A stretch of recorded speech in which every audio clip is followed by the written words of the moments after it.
Hey guys, good morning. Welcome back to our channel, the Eaton Squad. My name is Eddie. So for today's video is the complete guide of travel documents for Filipino nationals, dual citizens, former Filipinos, including their foreign spouses and foreign children, as well as foreign nationals with different types of visa.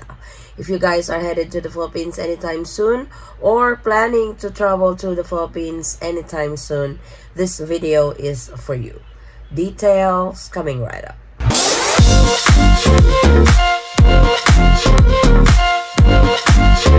So I apologize again for my voice. I am not 100% well yet, but I'm feeling better and the show must go on. So let's proceed to this travel document guide to all travelers bound to the Philippines. So let's start with Filipino citizens and dual citizens with their foreign spouses and children. So travel documents for the following category: for Filipino nationals, spouses and children of Filipino nationals, dual citizens, spouses and children of dual citizens. For traveling Filipinos and dual citizens, here are your requirements. Valid Philippine passport. Your passport must be at least 6 months valid for you to be able to travel abroad for foreign passport holder. However, Filipinos who are currently abroad may travel back to the Philippines even if their passport are less than 6 months valid. For dual citizen, it must be a new Philippine passport under your dual citizenship status. So let me explain that a little bit. So if you are a dual citizen, you have naturalized, you have applied for dual citizen, you now have a foreign passport, the 6 months rule applies to you.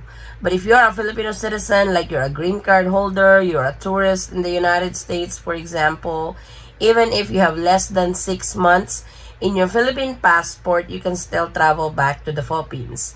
With dual citizens, you have to have your new Philippine passport. So dapat, kung nag-dual citizen na po kayo, yung dati nyo pong Philippine passport, invalid na po yon. Nung naging dual citizen kayo, kailangan nyo pong mag-apply ng bagong Philippine passport para maging valid po yon. So sana po malinaw tayo doon. So you need to apply for a new Philippine passport to those who have applied for their dual citizenship, because your previous passport is no longer valid. And if in case the Philippine passport is not available, you can use your dual citizenship certificates. Of course, one health pass. One health pass is one registration per passenger.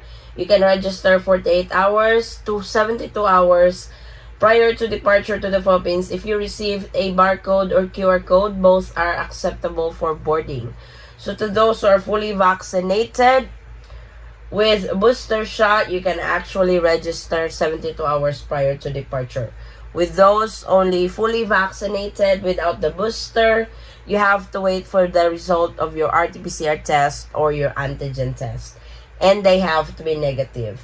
Of course, your plane ticket. So if you are just vacationing to the Philippines, you are not required to have a return ticket or exit ticket or outbound ticket to your next destination. In short, you can have a one-way ticket. Then vaccination card, this will be checked. For Filipinos and dual citizens, you can actually enter the Philippines fully vaccinated or unvaccinated. For unvaccinated, you will have to quarantine for 5 days. RT-PCR test or antigen test, this must be negative. This is only required if you are fully vaccinated without a booster, or you are unvaccinated or partially vaccinated, or your vaccination cannot be verified. Unfortunately, this only applies to Filipinos and dual citizens. As you guys probably know, Cebu is accepting unvaccinated, but you guys also know that some made it through just fine, but there are some who got denied from boarding. Dual citizenship document for dual citizens. This is what I mentioned earlier. If Philippine passport is not available, only have the foreign passport. And if you are a dual citizen, you can bring along with you your dual citizenship documents. Now for categories: traveling Filipinos and dual citizens with foreign spouse and kids. So you guys are traveling as a family. Of course, you must have your valid passport and valid foreign passport. So this is for your foreign spouse or foreign kids, or you as a dual citizen, because you did not have your Philippine passport yet. So your passport must be at least 6 months valid for you to be able to travel abroad for foreign passport holder. For Filipinos who are currently abroad, may travel back to the Philippines even if their passport are less than 6 months valid. For dual citizens, like I mentioned earlier, you have to have a new Philippine passport under your dual citizenship status. Of course, one health pass. If you guys are traveling as a family, it's one health pass per passenger. So you have to register. All travelers must register regardless of the age. You can register, like I said earlier, 72 hours early or 48 hours, 24 hours prior to departure to the Philippines. If you received a barcode or QR code, both are acceptable for boarding. Of course, plane ticket. Plane ticket is required because without the plane ticket, you cannot board the aircraft. If your foreign spouse and children are traveling with you, they are not required to have a return ticket or exit ticket or outbound ticket to the next destination. They will be granted a Balikbayan visa or 1-year visa free upon entry into the Philippines. You have to bring your marriage certificate and birth certificate, respectively. You have to show that you are married to a Filipino national or dual citizen to avail that Balikbayan privilege, as well as the kids. Dual citizenship document. Again, this is for dual citizens that don't have their Philippine passports yet. In lieu of your Philippine passport, you can use your dual citizenship document. Then the RT-PCR test or antigen test. This is only required if you're fully vaccinated without a booster. The age exemption for RT-PCR test or antigen are 3 years old and below. So if you guys are traveling as a family, these are the travel documents that you need to prepare headed to the Philippines. So if you are traveling with your Filipino wife or you're traveling with your dual citizen wife, with your foreign kids, pretty much these are the documents that will be asked from you from the check-in counter at the airport. Now let's proceed to the foreign nationals category. First up is former Filipinos or Balikbayans. For traveling former Filipinos or Balikbayan, again, former Filipinos, these are Filipinos who went abroad, have naturalized abroad, but did not apply for dual citizenship. These are your travel document requirements. Valid foreign passport. Passport should be valid for at least 6 months at the time of their arrival to the Philippines. This is very important because if you are a carrier of a foreign passport, the 6 months rule apply. The airline can actually deny you if you have less than 6 months validity in your passport. So make sure to check that your passports are valid. Old or expired Philippine passport or PSA birth certificate or previous Balikbayan stamp. As a former Filipino, you have to show proof that you were a former Filipino. And the documents that I mentioned, one of them you can present. That way you will be granted a visa privileges. That is the Balikbayan visa for 1 year. Of course, one health pass. You must register with one health pass. Like I have mentioned on the previous category, you can register as early as 72 hours prior to departure. Both barcode and QR code are acceptable. Plane ticket. For former Filipinos and Balikbayans, they are not required to have a return ticket or outbound ticket or exit ticket, as well as their spouses and children for as long as they are traveling with them. The vaccination card.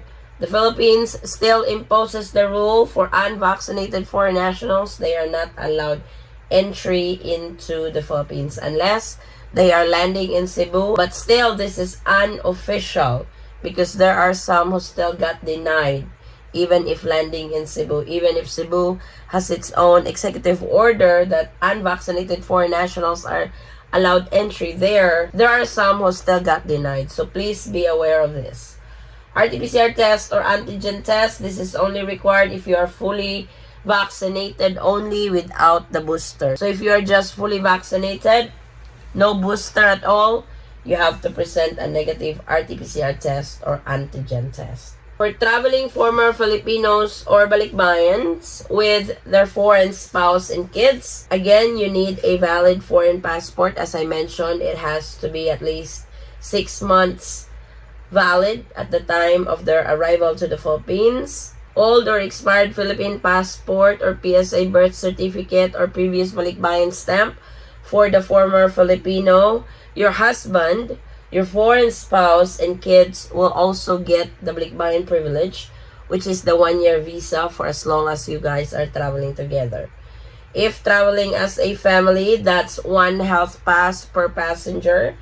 So you must register with 1 health pass regardless of the age. So for example, you are a family of 4, there should be 4 1 health pass registration. There should be 4 barcode or 4 QR code received.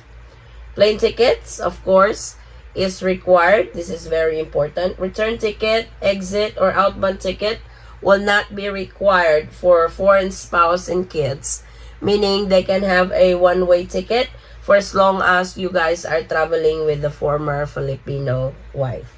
Vaccination card as a foreign national. Unfortunately, the former Filipinos or Balikbayans belongs to the foreign national category. So, like I said, the Philippines still has this rule implied that unvaccinated is not allowed entry. Of course, your marriage certificate and birth certificate respectively. RT-PCR test or antigen test, this is only required if you're fully vaccinated without the booster.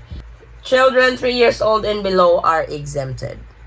So to those travelers who belong to this category, these are your documents that you need to present at the airport to make sure that you have this handy before you guys start checking in. Now let's proceed to the other types of visa category, still under foreign nationals category. For traveling tourists and 9A visa holder, so you might get confused, those under the tourist category, these are nationals coming from the non-visa required. This is the Executive Order 408. And the 9A visa holder, these are nationals coming from the countries that are visa required, just like India, Pakistan. You have to have your valid foreign passport. Passport should be valid for at least 6 months at the time of their arrival to the Philippines. This is very important. Make sure that it's valid. 1 health pass, of course, you have to register with 1 health pass as early as 72 hours or as early as 48 hours. Both barcode or QR code are acceptable for boarding.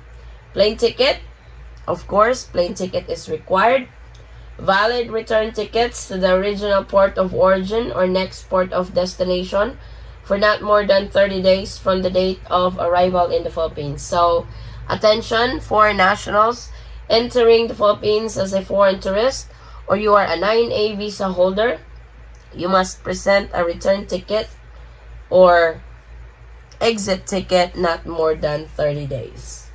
Vaccination card is required because as a foreign national, you need to be fully vaccinated before you are allowed entry into the Philippines. RT-PCR test or antigen test, this is only required if you're fully vaccinated. Without the booster, then your valid visa. If you're a 9A visa holder that you need to apply for a visa before you can enter into the Philippines, that visa must be valid upon entry into the Philippines. So for our last category, these are travelers with 13A and SRRV visa holder. Like I said, if you are a foreign passport holder, it has to be valid at least 6 months at the time of their arrival to the Philippines. 1 health pass, you guys are still required to register with 1 health pass.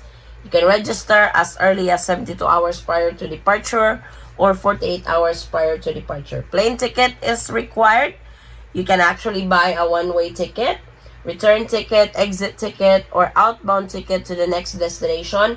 It's not required on this type of visa because these types of visa holder are residents of the Philippines. So, they are not required to show any exit ticket. Vaccination card. So even though you are a resident of the Philippines, you have to be fully vaccinated to be allowed entry. Because until now, the Philippines still implements for foreign nationals to be fully vaccinated to be allowed entry. Then, of course, the valid visa and the ACR I-card. So, the 13A has a ACR I-card. SRRV, I've heard there's no ACR I-card for that. So, always have these documents when you are entering the Philippines under the 13A and SRRV category. So, that is pretty much our guide, a complete guide for travel documents to the Philippines for Filipinos, dual citizens, former Filipinos, along with their foreign spouses and children, then the other types of visas for foreign national entering the Philippines as a foreign tourist, 9A visa, 13A, and SRRV. If you guys belong to those category, these are your guide on what documents you need to prepare if you are traveling to the Philippines anytime soon. And please, to those who have already arrived in the Philippines, under these categories that we have mentioned, please share your experience, share the documents that you guys brought with you traveling to the Philippines, what was asked during the airport check-in, what was asked when you arrived in the Philippines, especially when you went through the immigration process in the Philippines. I really appreciate your shared information. That way we can give our viewers a heads up on what process they're gonna go through when they arrive to the Philippines. I hope this video will give you guys a guide on what to prepare when you travel to the Philippines with these categories. Thank you guys so much for watching. If you have any questions, concerns, or inquiries with regards to this video or in any of our travel related videos, please comment it down below and I will try to get back to you guys as soon as I can. Or you can direct message me in our Facebook page, same handle, the Eaton Squad. Again guys, thank you so much for the continued support and trust to our channel and to our family. I hope to see you on our next travel update. Stay safe, stay healthy, and God bless everyone. Bye.